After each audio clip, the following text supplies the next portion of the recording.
പാട്ട് പാടാൻ നിങ്ങൾ കേട്ടോ. ഞാൻ ഒരു നല്ല പാട്ട് പാടാം. എൻ്റെ കൂലത്തെ ഒരു പാട്ടാണ് കേട്ടോ.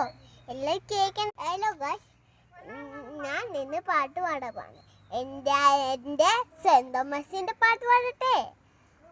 സെന്റ് തോമസിൻ്റെ പാട്ട് ഇഷ്ടപ്പെട്ട ലൈക്ക് ചെയ്യണേ, കമൻറ്റ് ചെയ്യണേ.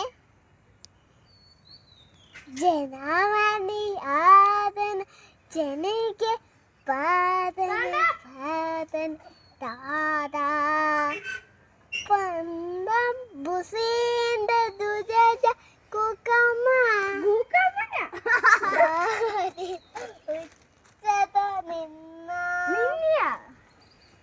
നിന്നിത് ദാവേ ദാവേ തവച്ച വേദ ദാവേ ദാവേ തബ ശുഭ ദാദാ जनमनियादन जनके पावन